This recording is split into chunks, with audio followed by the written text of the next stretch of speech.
Randy Hass, an anthropologist from the University of California, was working with his colleagues at a high-altitude site in the area known as Willamaya Pajaxta in southern Peru, when they found 6 burials dating back almost 9,000 years, which contained the remains of 6 individuals. During their work, the team collaborated with the local Amara community. Teenage female huntress buried with her tools. One burial pit was not like the others. Based on the hunting toolkit found with the deceased, the team initially thought that the burial was of a male hunter. However, the bones were very slender, light, and appeared to be those of a female. Science quotes one of the team members, bioarchaeologist Jim Watson, as saying, "I think your hunter might be female." Indeed, the grave contained the remains of a young woman who died between the ages of 17 and 19. Her gender and age were determined based on an analysis of proteins in her teeth. Anthropologist Randy Hass has told Sky News that the female hunter had been buried with stone projectile points for felling large animals, a knife and flakes of rock for removing internal organs, and tools for scraping and tanning hides. The stone points would have been attached to shafts and used as spear throwers and hurled at animals with great force. A pigment chunk was also found with her, which was used in the treatment of hides. Was the discovery an outlier? The female hunter was found near the grave of a male who was also buried with a hunting toolkit. The team of researchers also found evidence of animal bones in the sediment of the burial ground, including Andean deer and visuna. Hass told Science News that these 2 animals were the main targets of ancient hunters in that part of the Andes. However, many believe that the find was a one-off and that the female big game hunter was an outlier. Science quotes Meg Conkey, an archaeologist who didn't take part in the study, as stating that skeptics may say it's a one-off. Moreover, the presence of hunting gear in a grave does not necessarily mean that the deceased was a hunter. Hass and his team set out to prove that there had once been other female hunters in the Americas. Hass and his colleagues were prepared for this and conducted an exhaustive study of the research literature on 107 burial sites in the Americas. All of these sites are between 6,000 and 12,500 years old. In total, the researchers found 10 women who had been buried with hunting toolkits. Their research has led them to conclude that women routinely participated in big game hunts. The researchers wrote in Science Advances that the findings are consistent with non-gendered label practices in which early hunter-gatherer females were big game hunters. Based on their study of other sites, the research team believes that females accounted for between 30 and 50% of ancient American big game hunters, reports Science News. They're convinced that the evidence is strong for their theory.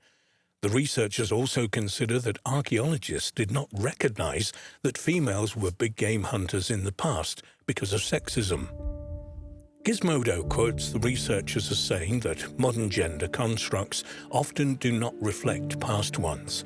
In other words, just because women in the recent past were not big game hunters, this does not mean that there weren't any female big game hunters in the Americas 9,000 years ago. Up until recently, the man-the-hunter hypothesis was widely accepted according to science. This held that women did women's work and that males engaged in activities such as hunting and as a result were the dominant gender. This was based in part on modern studies of hunter-gatherer groups such as the Hasda of Tasmania. Inspired by their groundbreaking discovery in Peru, the researchers argue that this was not the case.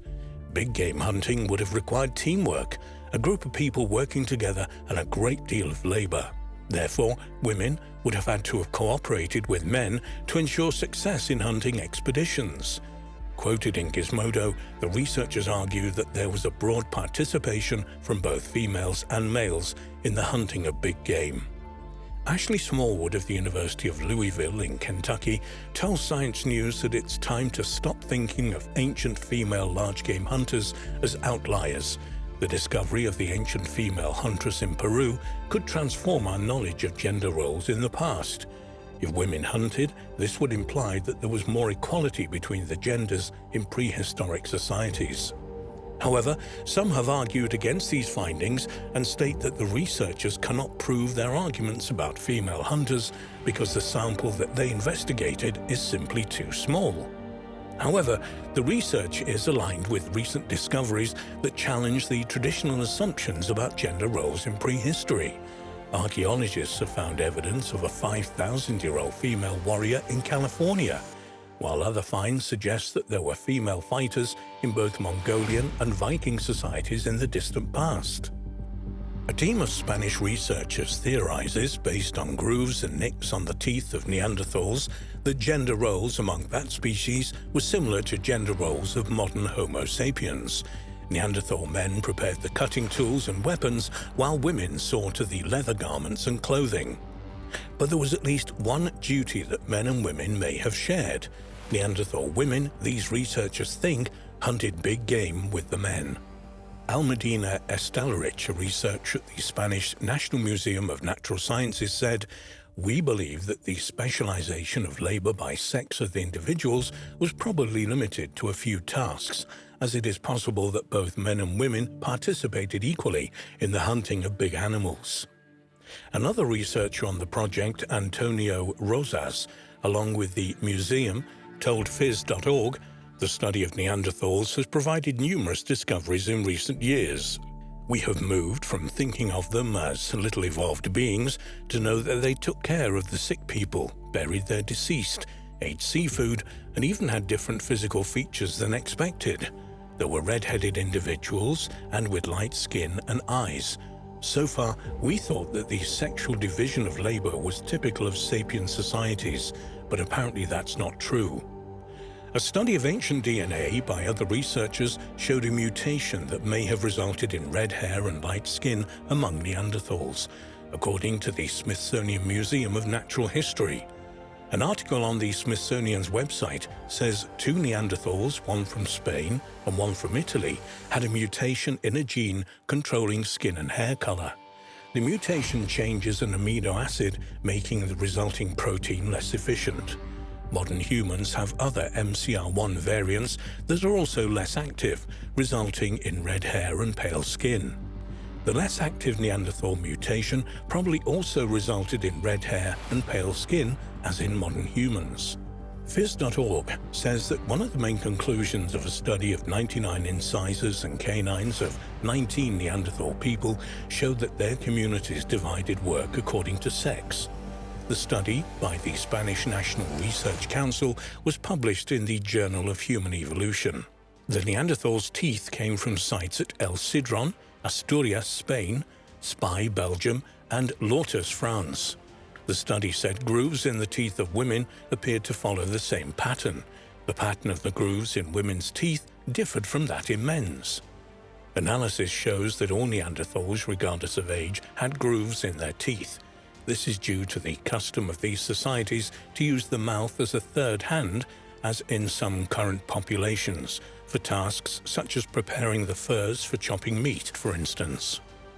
The researchers found that the grooves in men's teeth were longer than women's and made the assumption from this that the tasks the two sexes performed differed. Also, they found tiny nicks in the enamel and dentin of the upper teeth of men and in the lower teeth of women. Researchers are unable to make rock-solid conclusions about which tasks men performed and which tasks women performed, but they said in modern hunter-gatherer society, women typically prepare furs and other garments, and men retouch the edges of stone tools. They say this may have been how it was among the Neanderthals they studied.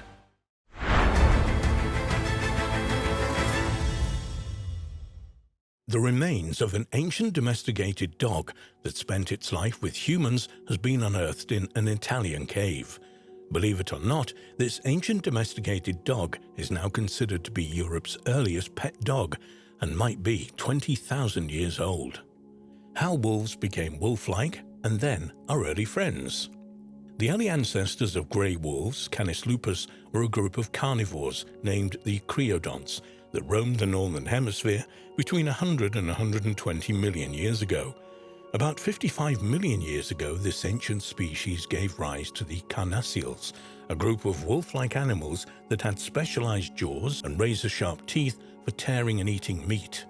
One member of this family, Miakis, is thought to be the common ancestor of all present-day wolves, bears, raccoons, weasels, and dogs. Researchers hope this incredible discovery in Italy will provide new information on how and when dogs diverged from wolves and became domesticated human pets. Dr. Francesco Boschkin heads the team of archaeologists from the University of Siena in Italy that published the study on the Italian canid and wolf remains found in the caves. According to an article in Scientific Reports, he stated it might be the oldest ever remains of a domesticated pet dog found in Europe. The animal remains are expected to be somewhere between 14 and 20,000 years old. This was the time when humans and canines first began a mutually beneficial relationship that eventually made our dogs our best friends. Solving the hows and whys of early canine domestication. For millions of years, humans and wild wolves shared the same hunting landscapes. While it's unknown exactly when domesticated dogs, Canis familiaris, evolved from the great wolves, we do have some important scientific clues. A 2009 study published in the Molecular Biology and Evolution journal cites an analysis of ancient dog mitochondrial DNA that suggests they evolved alongside wolves over 100,000 years ago. Thus, many experts believe canines began scavenging due to a lack of food and that humans slowly developed a bond with these animals that also acted as an early warning if larger creatures approached a campsite or entered a cave. Some scientists believe wolves and early humans hunted together, and this is how the relationship was formed. The latest study by Dr. Boschkin and his team focused on bone fragments from ancient canines and wolves found at two Paleolithic caves in southern Italy, the Paglici Cave and the Romanelli Cave. These ancient animals, according to the research, are the first dogs to live alongside humans as a pet. Furthermore, according to an article in the Daily Mail, the ancient canine-human connection offers a definitive answer to the long-standing question of how and when dogs first became pets. Anyone who has a dog or has experienced losing one knows the depth of uniqueness of that special bond. But why and when in the history of our planet did this love affair between humans and dogs begin? Discover the history of dogs and human interaction. The earliest known ancestors of grey wolves, a major figure in the history of dogs, are called creodonts. They roamed the northern hemisphere between 100 and 120 million years ago. By 55 million years ago, these pack-hunting carnivores gave rise to the carnassials, wolf-like animals that had jaws for tearing and devouring meat. One member of this family, known as Miakis, existed between 60 and 55 million years ago and is thought by mainstream scientists to be the common ancestor of all present-day wolves, dogs, bears, and raccoons. About 45 million years ago, up to around 2 million years ago, a massive species known as bear dogs roamed across North America, Europe, Africa, and Asia, sharing hunting plains with Canis lupus, one of the closest relatives to the modern grey wolf. Around 25 million years ago, a species called Cynodictys split in two evolutionary branches, resulting in African hunting dogs and Eurasian wolves and dogs. At this time in North America, the clans were dominated by the fearsome Tomarctus, equipped with razor-sharp claws, a powerful biting jaw, and a long tail for balance while hunting and fighting. Up until 2010, most experts believe domestication occurred about 14,000 years ago, but studies of dog mitochondrial DNA strongly suggest they evolved alongside each other 100,000 years ago. Supporting this new paradigm, in 2009, several ritually buried dog skulls were discovered in a cave in the Czech Republic, which dated to 30,000 BC.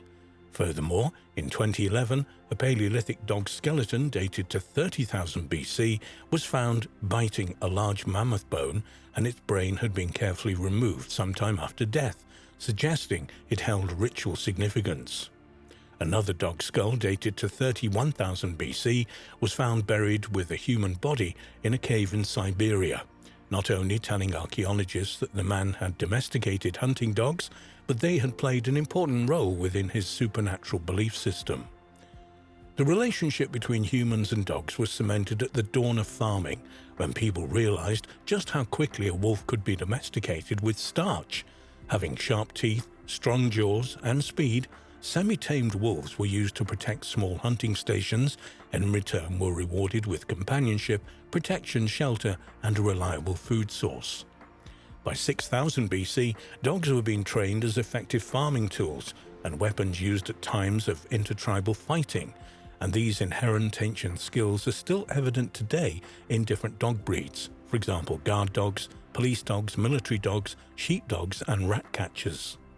The rise of organized religions led to the ritualization of dogs, and they were generally associated with the human soul's journey in the afterlife.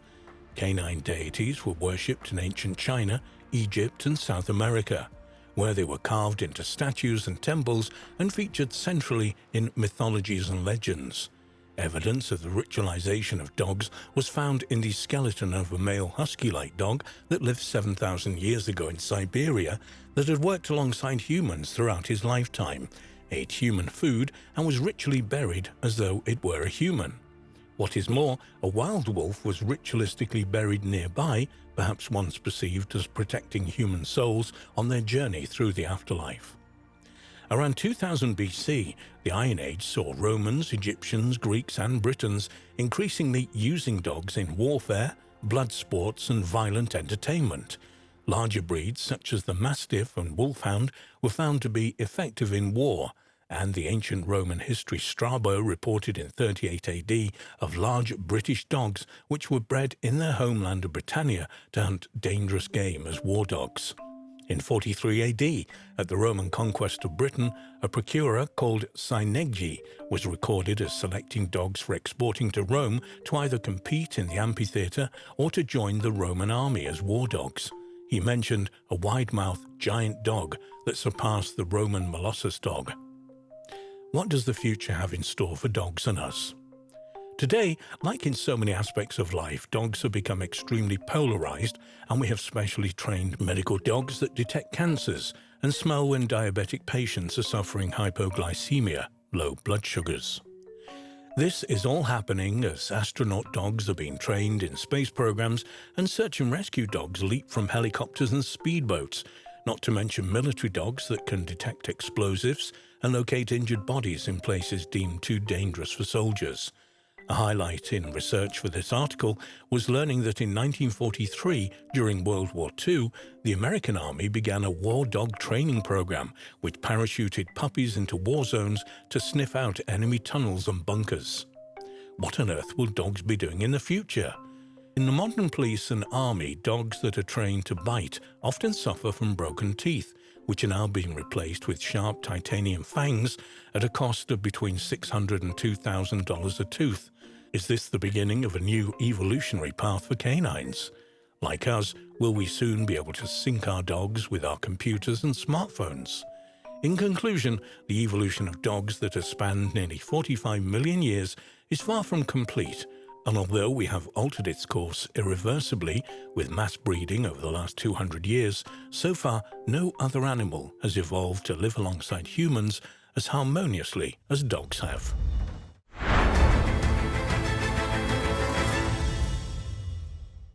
Scientists have uncovered decorated artifacts dating from between 40,000 and 75,000 years ago from Tanzania and the southern tip of South Africa that show that man developed the capacity for symbolic thought long before previously believed.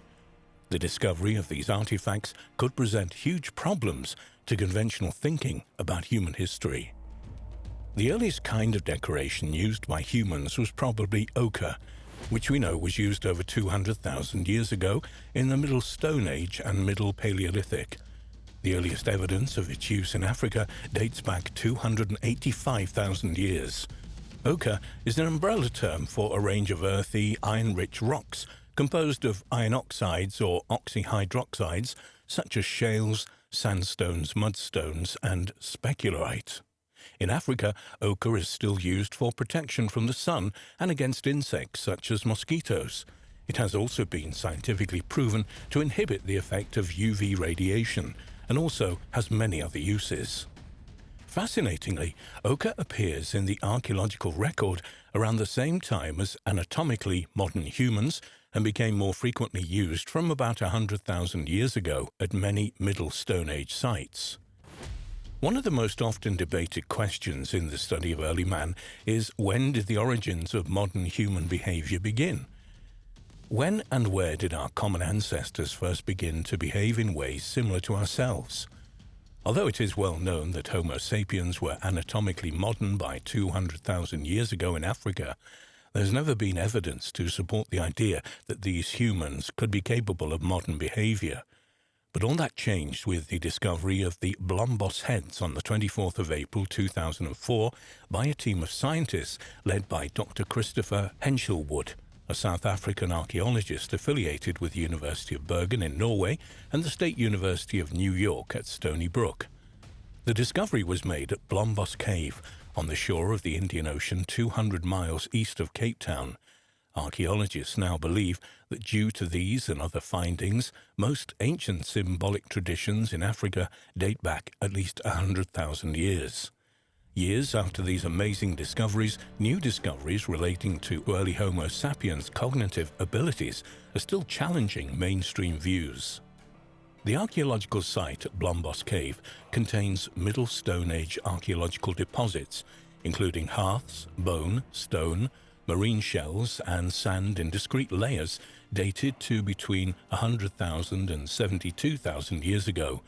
This is seen by many researchers as probably the most important period in the early development of modern human behavior.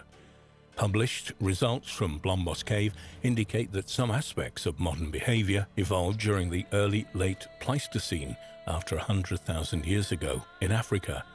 Excavations at the cave match recent and older findings from a number of African Middle Stone Age sites that date to this time period. The discoveries at the cave show that people apparently had the intention to make a statement about themselves with jewelry about 30,000 years earlier than any previously identified personal ornaments used by our human ancestors. This was the conclusion of the archaeologists who discovered a collection of tiny shells pierced with holes, as if they had been prepared for stringing as primitive beads. The 41 pea-sized shell beads were uncovered in groups arranged by sizes and shade, each cluster probably representing a single piece of jewelry. According to researchers, the strings of bead represent the oldest, well-dated examples of people making and wearing jewelry. This can be interpreted as further evidence that these people possessed a language capable of sharing the symbolic meanings of these objects. 2 years before the discovery of the beads, Dr. Henshelwood reported the discovery of other evidence of possibly complex symbolic thinking by the inhabitants of Blombos Cave, including abstract engravings and finely worked bone tools and weapon points. The shell beads of Blombos Cave were from a small snail-like mollusk, which must have been brought by the group from rivers more than 10 miles away. All the recovered shells from Blombos Cave were carefully pierced around 75,000 years ago using a bone tool to create a keyhole perforation. These were then strung and worn as a personal ornament. Archaeologists discovered signs of repeated rubbing on the beads, a sign that they had been rubbed against one another and against the cord, resulting in discrete use-wear surfaces on each bead. Such patterns of wear are not present on the shells in their natural environment. Microscopic residues of ochre discovered inside some of the beads probably resulted from deliberate coloring by the wearer or perhaps by transfer when worn. Henshelwood and other researchers believe that this small but growing record of very early artistic artifacts from Africa are vital evidence that modern behavioral traits, such as the use of external symbols, developed slowly over a couple of 100,000 years, not abruptly after our ancestors emerged from Africa, as some archaeologists have suggested. However, not all researchers agreed with Dr. Henshelwood's interpretation that these mysterious artifacts were expressions of a modern type of creativity. Indeed, a few of them have even questioned whether the shells were actually used as beads. Archaeologist Randall White of New York University, for example, does not believe that humans made the holes in the snail shells, saying, "I'm disturbed by the fact that there are no tool traces." Up until the discoveries in Blombos Cave, the earliest African personal ornaments were 13 ostrich eggshell beads from Kenya, dated to 40 to 45,000 years ago. Other, slightly more recent evidence includes a 43,000-year-old perforated teeth from Bulgaria and 41,000-year-old marine beads from Turkey. Discoveries in Tanzania. In 2000, archaeologists reported finding ostrich eggshell beads as well as ochre pencils and fish bones at a site in the Serengeti National Park of Tanzania. The archaeologists were not able to date the two carved donut-shaped pieces of ostrich shell precisely, but they came from the same layer as tools from the African Middle Stone Age between 280,000 and 45,000 years ago. For some reason, the mysterious discovery was not announced until 4 years later, in March 2004, at the Paleoanthropology Society meeting in Montreal. Despite the uncertainty over their exact age, one of the archaeologists who discovered the beads, Curtis Marian, from the Institute of Human Origins and Department of Anthropology at Arizona State University, stated that they were unambiguous examples of symbolic behavior. What is modern human behavior? But why do decorated beads mean that we may have discovered the earliest examples of modern human thinking?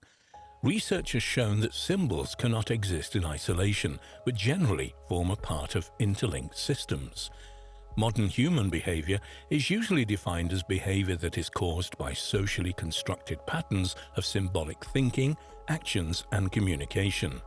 The capacity for symbolic thought is not the main defining factor for modern human behavior, but rather it is the use of symbolism to organize behavior that defines us. So, early humans were first behaviorally modern when symbols became an inherent part of their daily lives. In basic terms, this means that people were using the artifacts that they made to organize their social world in a similar way as we do today. Within each group of people, such as those at the Blombos Caves, artifacts may have had meanings that could be understood only by members of that group. A good example is the design of the bead necklace discovered in the cave, which may have carried a significant meaning that was not understood by people outside the group. The findings from Blombos Cave and from Tanzania, and the subsequent reanalysis and excavation of other relevant sites have resulted in a clear change in our understanding of the timing and location of the development of modern human behavior. Archaeologists believe that these discoveries undoubtedly reflect the acquisition of completely modern cognitive abilities by southern African populations at least 100,000 years ago.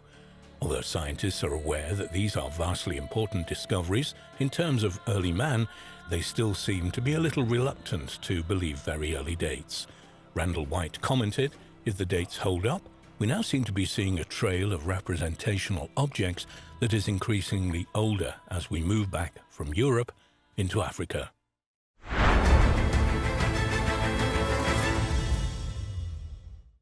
A skeleton dubbed Littlefoot, discovered in South Africa in the 1990s, is claimed to be the most complete ancient hominin in the fossil record. The results of recent analysis into the skeleton have caused controversy, as researchers claim that Littlefoot actually lived some 3.67 million years ago, about a million years earlier than previous claims, and that the fossil probably represents a previously unknown species related to humans. In 1994, Ronald Clark, a paleoanthropologist at the University of Witwatersrand in Johannesburg, South Africa, was examining boxes of fossils at a field laboratory at the Sterfontein Caves, about 25 miles northwest of Johannesburg. The collection had previously been thought to contain nothing but ancient monkey bones. When he came upon a group of small bones in the collection, he immediately realized that they belonged to an early hominin. Clark later established that the bones seemed to have belonged to an ancient species of ape-like hominins that were present in Africa between about 4 million and 2 million years ago, before the human genus Homo became dominant. In 1997, Clark came upon more bones from the skeleton at a nearby medical school and decided he would search for more of the Littlefoot skeleton in the cave itself. But it was to take until 2012 to locate and remove all traces of Littlefoot from the cave. Study researcher Robin Crompton, A musculoskeletal biologist at the University of Liverpool in the United Kingdom said that the excavations proved much more difficult than at first thought. This was mainly because the bones themselves were softer than the rock surrounding them. Once in possession of the remains, though, even more difficult work lay ahead. Clark said of the recovery of the skeleton, "We used very small tools like needles to excavate it. That's why it took so long. It was like excavating a fluffy pastry out of concrete."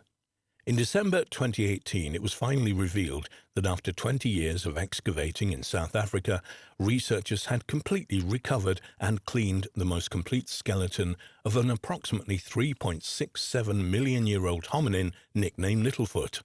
Initial theories were that the Littlefoot fossil is a female who exhibited some of the earliest signs of human-like bipedal walking. Fascinatingly, she may also belong to a distinct species that most researchers haven't previously recognized. The nickname Littlefoot came from the small size of the foot bones that were among the first parts of the skeleton to be discovered. The newly discovered Littlefoot specimen is more than 90% complete, which far exceeds the amount of remains of its more famous cousin Lucy, whose skeleton is about 40% complete.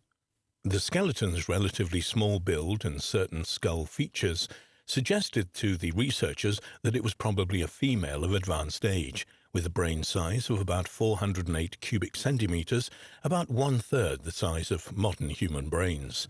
The woman seemed to have suffered a forearm injury early in life, and her comparatively long legs in proportion to her arms means that she had similar proportions to those of modern humans. Littlefoot is the oldest known hominin to have this feature, which suggests that she probably walked upright more than she swung through trees. Researchers stated that Littlefoot was probably 4 foot 3 inches tall and also vegetarian. According to Robin Crompton, "My analysis of her skeleton shows that she and the rest of the local population of her species at that time were under active natural selection for an ability to walk efficiently, fully upright on the ground over medium to long distances." Examination of the skeletal remains showed that Littlefoot had sustained an arm injury early in life. However, this injury had healed long before she fell into the cave where she was found and died. The fatal fall may have been during a struggle with a large monkey, as the skeleton of one was found very close to her, said Crompton. Based in part on the examination of her teeth and hips, researchers believe Littlefoot represents a new species. The name had previously been given to a hominin skull fragment found in South Africa in 1948, but it was withdrawn after researchers decided that the skull probably belonged to an unusual Africanus. However, Lee Berger, an archaeologist at the University of Witwatersrand, who was not involved with the latest research into the skeleton, but is working on publications about Littlefoot, stated that if Littlefoot is actually a newly identified species, which he is far from convinced is the case, then she should have a new species name and not reuse an old undefined one. But Crompton disagreed. After the Australopithecus africanus specimen was properly named, Clark began using that name for other bone fragments found in the cave. He said on the naming issue, "It's a bad practice and against the International Code of Zoological Nomenclature to create new names where a valid name already exists, and no good argument for separation into a different species exists." So as Professor Clark did not have evidence that Littlefoot was part of a different species, and he continued to use that name for the fossils in the published scientific literature, it was entirely appropriate that he used the existing and valid name. Berger is also concerned about the lack of solid information in the recently published papers on the Littlefoot skeleton. He believes there should be more detailed measurements of the fossil bones. For instance, there's no data. There are almost no measurements of the fossils, he says. Berger hopes one day to provide the missing data in his own publications, although he is still at an early stage of the analysis. The researchers suggest that these specimens are potentially an ancestor of a group of hominins called the Paranthropus 4, which coexisted with early Homo species for about 1 million years. Much more controversy has arisen over the dating of the Littlefoot fossil. Based on the age of the sediments around the fossil, the researchers have dated Littlefoot to around 3.67 million years ago, about a million years earlier than previous dates for the skeleton. This would mean Littlefoot was alive about 500,000 years before Lucy in Ethiopia. The date would mean that our ancient ancestors were almost certainly scattered across Africa. Some researchers are unconvinced that the skeleton itself is as old as the sediments in which it was found. Fred Grein, a paleoanthropologist at Stony Brook, New York, quipped, "We buried a dead squirrel in our backyard in November 2014, but I think the sand surrounds it dates back to the last glacial retreat on Long Island." He argues that millions of years after the sand crystals washed into the cave, a larger opening could have formed, allowing an ancient human ancestor to fall in. Dal Granger, however, is aware of the dating problems. Dating cave sediments and their fossils is difficult. We know so much about the timing of hominid evolution in East Africa because there are many datable volcanic ashes associated with the fossil sites. In places like South Africa, there are no volcanic ashes to date. The cave sediments themselves can be very complicated, with sediment falling into multiple entrances, collapsing into lower sections, and overlapping each other. In March 2020, it was reported in the media that a high-resolution micro-CT scanning of the skull of Littlefoot has revealed some aspects of how this species used to live more than 3 million years ago. The work was undertaken by University of Witwatersrand team, which included lead researcher Dr. Amélie Boudet. By comparing the Littlefoot with other fossils from South and East Africa, as well as living humans and chimpanzees, the team showed that it was capable of head movements that differ from modern humans. In the summary of the paper, the doctor states, "In particular, the nearly complete atlas of Littlefoot has the potential to provide new insights into the evolution of head mobility and the arterial supply to the brain in the human lineage. Our study shows that it was capable of head movements that differ from us. This could be explained by the greater ability of them to climb and move in trees. However, a southern African specimen younger than Littlefoot, probably younger by about 1 million years, may have partially lost this capacity and spent more time on the ground, like us today." One aspect of the new research appears to contradict, to some extent, earlier conclusions about Littlefoot's movement. The new study found that the overall dimensions and shape of the atlas, the topmost bone sitting just below the skull of Littlefoot, are similar to living chimpanzees. More specifically, the ligament insertions and the morphology of the facet joints linking the head and the neck all suggest that Littlefoot was moving regularly in trees rather than mainly on the ground, as was previously believed.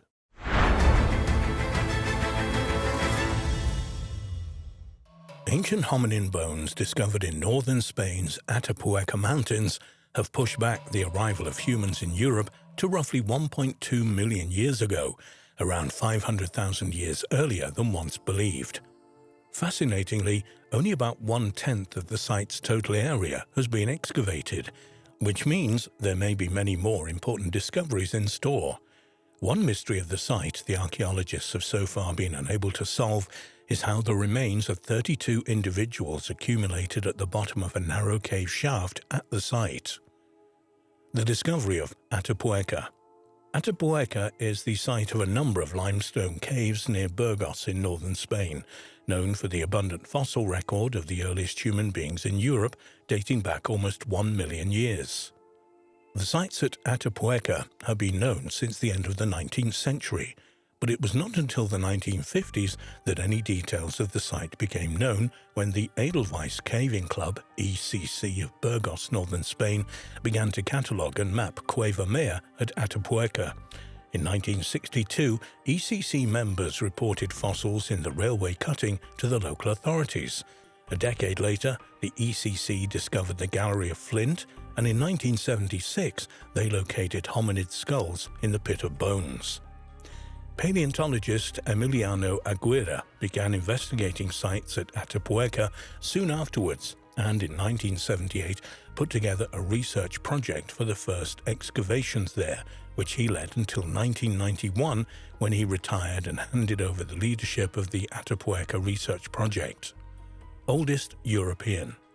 In March 2008, it was announced that Spanish paleontologists had unearthed the remains of a 1.2 million-year-old human-like inhabitant of Western Europe in the caves at Atapuerca.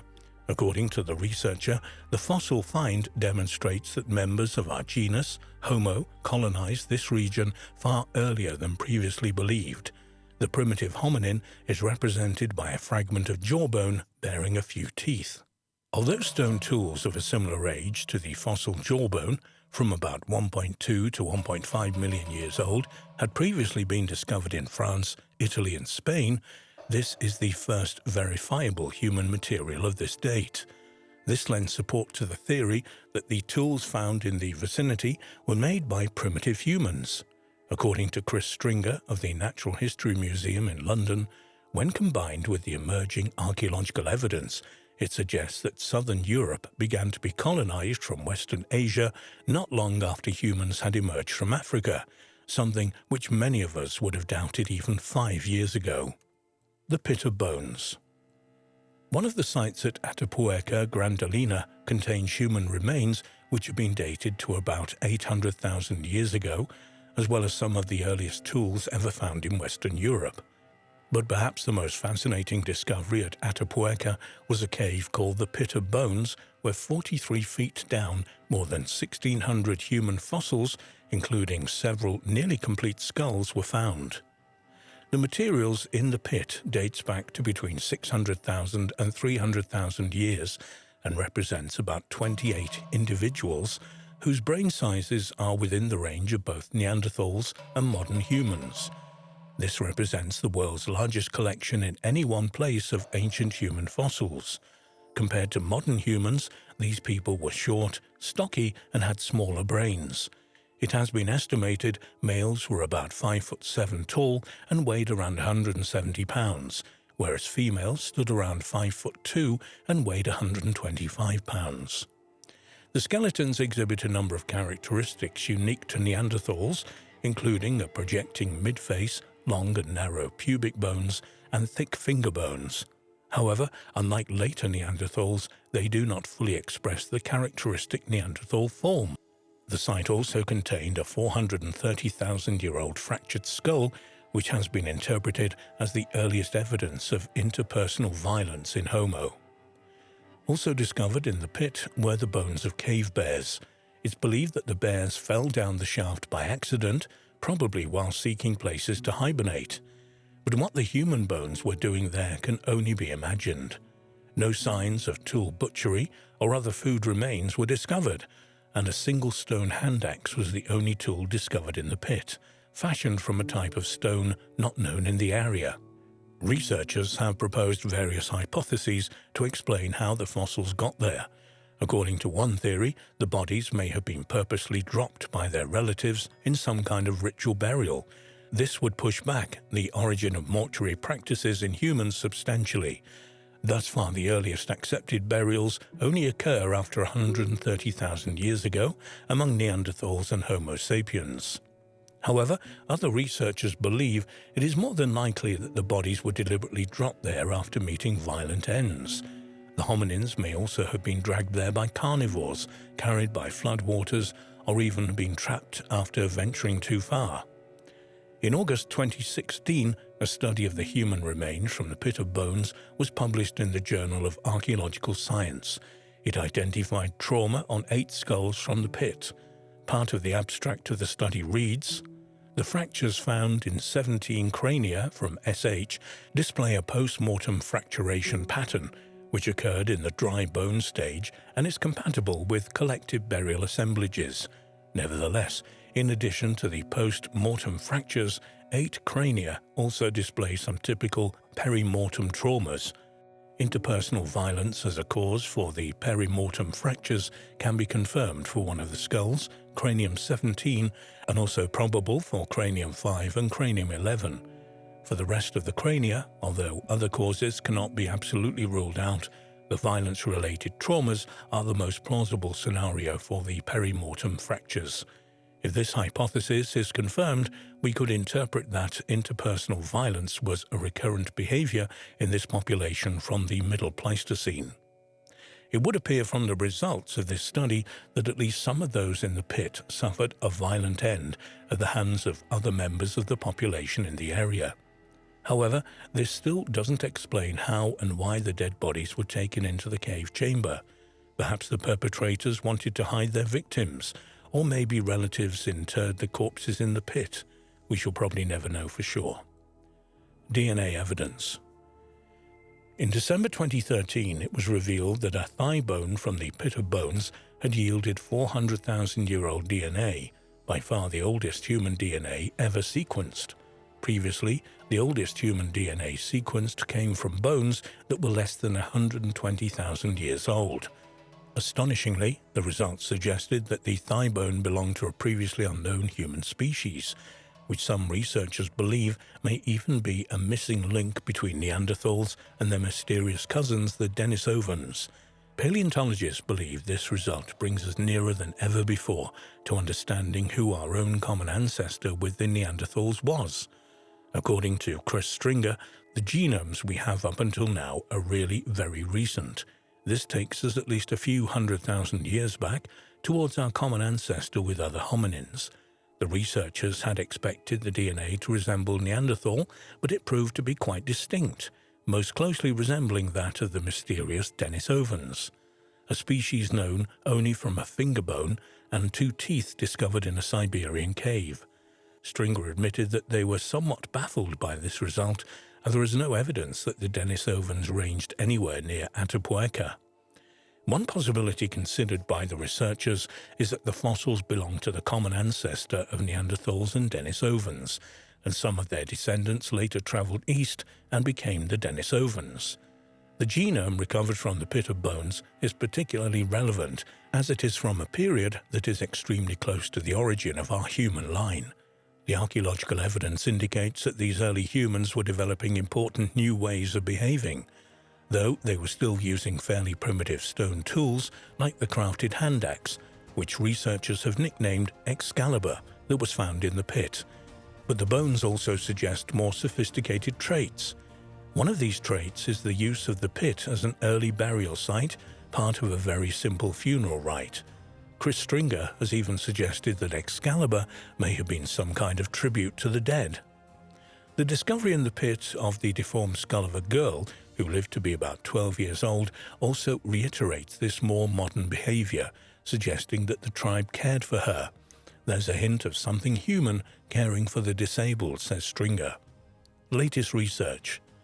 In March 2016, a paper was published in the journal Nature, describing a DNA study which, to the surprise of many, identified the remains of the pit bones as Neanderthal.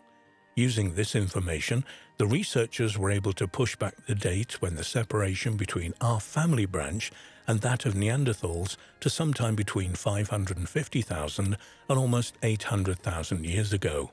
In 2019, a comparative study was published of the dental evolution of a number of human species, including the Neanderthals of the pit of bones. These results revealed that the divergence between modern humans and Neanderthals must have occurred at least 800,000 years ago.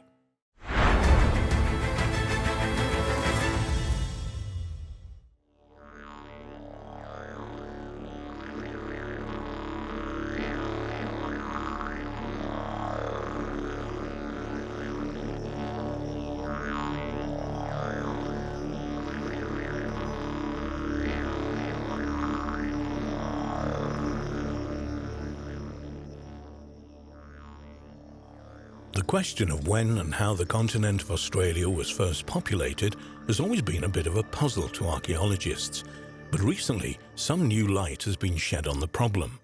An international team of archaeologists, geographers, ecologists and computer scientists mapped the probable superhighways that led to the first peopling of the Australian continent around 50,000 to 70,000 years ago.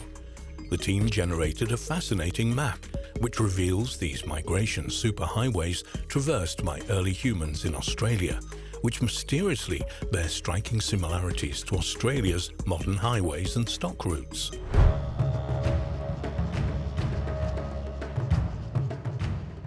Some researchers have also suggested a connection between these newly discovered superhighways and the mysterious Aboriginal dreaming tracks.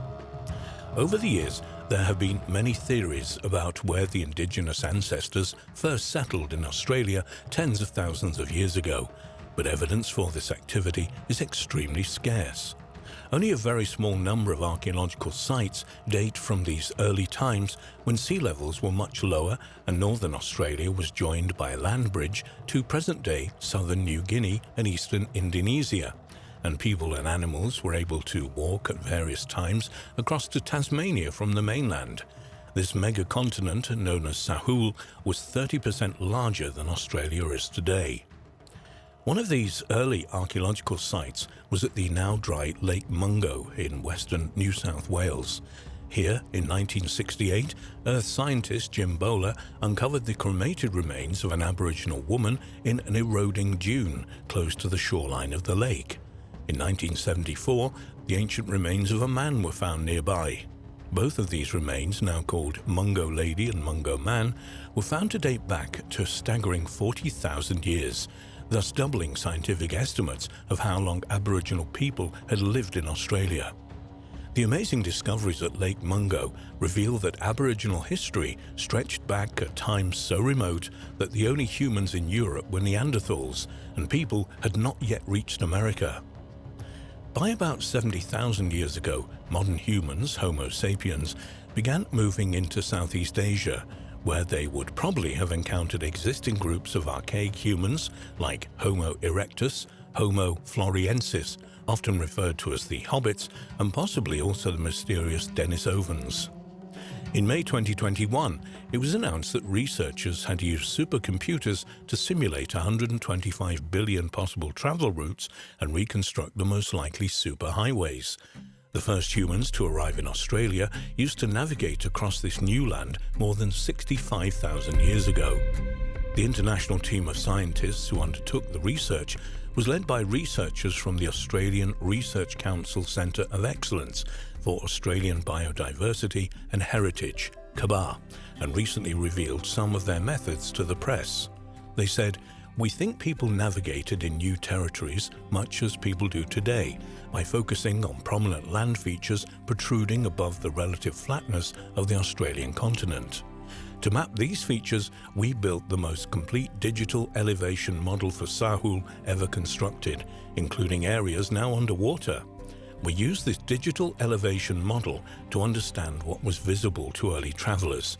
Essentially, from each point in the continent we asked, 'What can you see from here?' This moving window calculates the largest viewshed map ever created. When our virtual travelers move, they reorient based on visible terrain everywhere they go."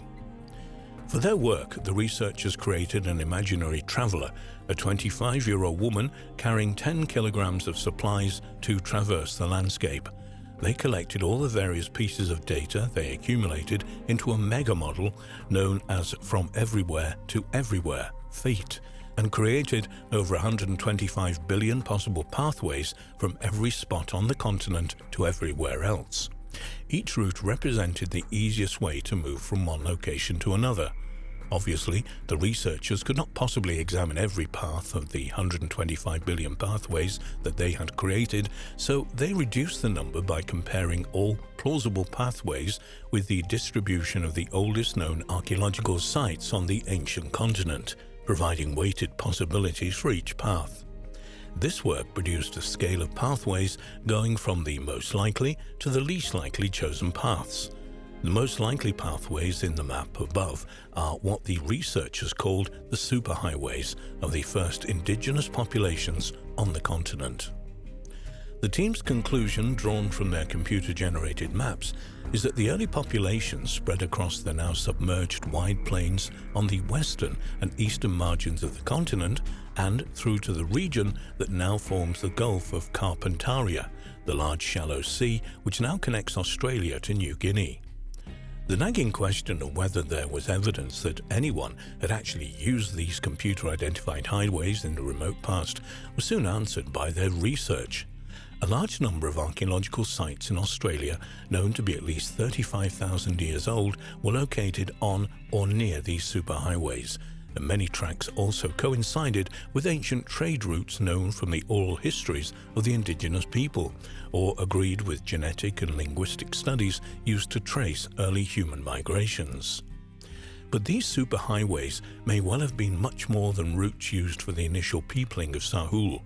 A number of these superhighways identified by the research team follow well-known Aboriginal trade routes which cross the country. These include the route from Cape York to South Australia via Birdsville, used by traders of Pituri native tobacco, and the trade of Kimberley Baler shell into Central Australia.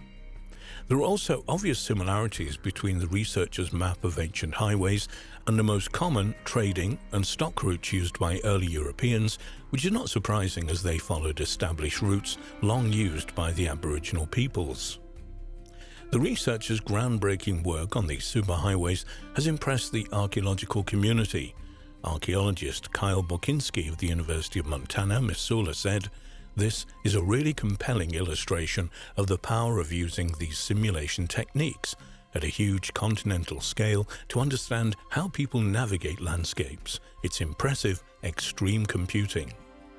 One intriguing aspect of this new research is that it has revealed major routes that cut across several dry areas in Australia's centre and in the northeastern state of Queensland. The existence of paths in such locations would appear to challenge the long-held view that the earliest people on the continent avoided the deserts. Kabah Deputy Director, Distinguished Professor Sean Ulm from James Cook University, commented on the importance of the research team's work in revealing the significance of landscape to the native inhabitants of the continent. He said, "Australia is not only the driest but also the flattest populated continent on Earth. Our research shows that prominent landscape features and water sources were critical for people to navigate and survive on the continent. In many Aboriginal societies, landscape features are believed to have been created by ancestral beings during the dreaming. Every ridgeline, hill, river, beach and water source is named, storied and inscribed into the very fabric of societies, emphasizing the intimate relationship between people and place. The landscape is literally woven into people's lives and their histories. It seems that these relationships between people and the country probably date back to the earliest peopling of the continent." This quote brings in a question of a connection between these newly revealed superhighways and Aboriginal dreaming tracks. To the Aborigine, a dreaming track or songline, as it is also known, is a route taken by ancestral heroes in the dreamtime, in which all Aboriginal culture has its roots and before which, in their minds, the Earth did not exist. As with the ancient superhighways, these mostly invisible paths or tracks usually connect Aboriginal sacred sites. In the dreamtime, groups of ancestral beings journeyed across the land, performing mighty deeds and creating the living species and features of the desert landscape. The adventure of these ancestors, also referred to as totemic ancestors, are chronicled in sacred songs, stories, and rituals. These totemic ancestors also established the rules of Aboriginal religion, law, moral systems, and social life.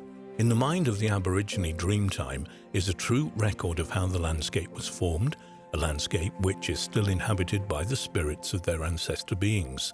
By reenacting the myths in the dreamtime in song, story, and ceremony, the Aborigines keep their ancestors' rules, beliefs, and relationships with the landscape alive. The massive rock form of Ayers Rock, Uluru in the local Anagu language, is an isolated sandstone outcrop rising 1,140 feet above the Red Desert Plain in the Northern Territory of Central Australia, 208 miles southwest of Alice Springs. This sacred place is seen by the Anangu as a living record of the dreamtime activities of their ancestors, and the appearance and origin of every feature of the giant rock is present on the mental map carried around by the Anangu people of the area. One reason why the local Anangu population prefer tourists not to climb the rock is that the hiking path crosses one of the many traditional dreaming tracks on the site. Hopefully future work on possible connections between these fascinating superhighways and Aboriginal dreaming tracks might reveal important insights into the spiritual nature of both.